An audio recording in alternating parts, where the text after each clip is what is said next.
अभिनंदन sir. Thank you very much. अभिनंदन. Thank you very much. धन्यवाद. यस सर, मोठा विजय तुम्हाला मिळालेला आहे. 99 पेक्षा जास्त मतं, जवळपास 99 महाविकास आघाडीचे मतं तुम्ही फोडलेले आहे. निश्चितपणे आमच्या जवळ महायुती म्हणून 582 मतं होती आणि मला 682 मतं मिळाली आहे. म्हणजे 100 मतं ही महायुतीजवळ जेवढी मतं होती त्यापेक्षा अधिक ही मला मिळालेली आहे. आणि काँग्रेसचा तर अतिशय वाईट पराभव त्या ठिकाणी झाला आहे. त्यांच्याजवळ स्वतःचे 170 होते आणि महाविकास आघाडी म्हणून 200 मतं होते, ते 130 वर आलेले आहेत. म्हणजे महाविकास आघाडीचे 70 मतं आणि काँग्रेसचे 40 मतं हे त्या ठिकाणी त्यांना मिळालेले आहे. मोठ्या प्रमाणात काँग्रेसचा दारुण पराभव या निवडणुकीमध्ये झाला आहे आणि त्यांच्या नेतृत्वावर मोठं प्रश्नचिन्ह या निवडणुकीच्या निमित्तानं निर्माण झालेलं आहे. महसूल मंत्री चंद्रशेखर बावनकुळे यांच्या नेतृत्वात ही निवडणूक लढली गेली. काटेकोर नियोजन त्यांनी या निवडणुकीत केलं होतं आणि त्याचं यश म्हणून इतके मोठं यशस्वी ठरली. निश्चितपणे आदरणीय चंद्रशेखरजी बावनकुळे पालकमंत्री आणि आपल्या राज्याचे महसूल मंत्री यांनी या निवडणुकीची धुरा पूर्णपणे अंगावर घेतली होती. अतिशय सूक्ष्म नियोजन, अतिशय चांगलं नियोजन या निवडणुकीमध्ये त्यांनी केलं.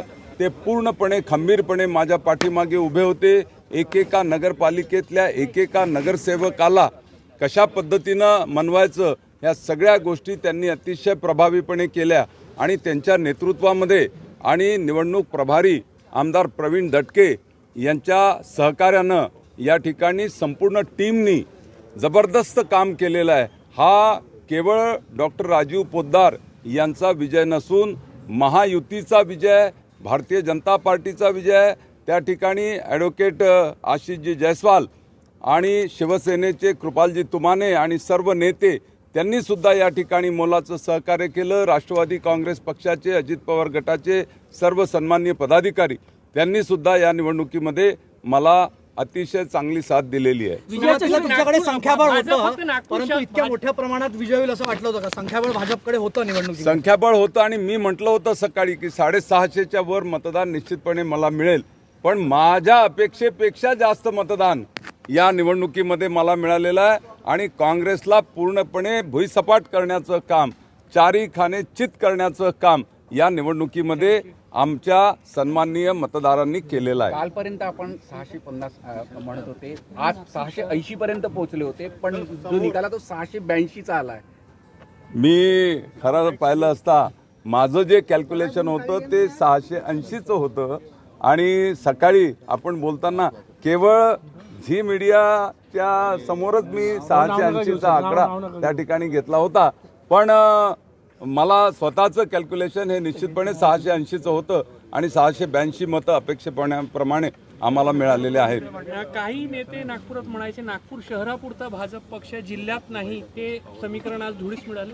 निश्चितपणे धुळीस मिळालं आहे. जिल्ह्यामध्ये भारतीय जनता पार्टीची ताकद मोठ्या प्रमाणात वाढली आहे आणि 29 नगरपालिकापैकी 24 नगरपालिका नगरपंचायतमध्ये भारतीय जनता पार्टीचे आणि महायुतीचे नगराध्यक्ष त्या ठिकाणी आहे. मोठी संख्या नगरसेवकांची आमच्याजवळ आहे आणि एक जबरदस्त ताकद ग्रामीणमध्ये आता महायुतीची आणि भारतीय जनता पार्टीची निर्माण झालेली आहे. नक्कीच छोटे छोटे 2 मिनिट तू पहिले पाठव. लाईव्ह आहे माझं. नाही केलं रेकॉर्ड. बघा चेक करा ना. अशांना केलं का? नशांना मग कापतो मी.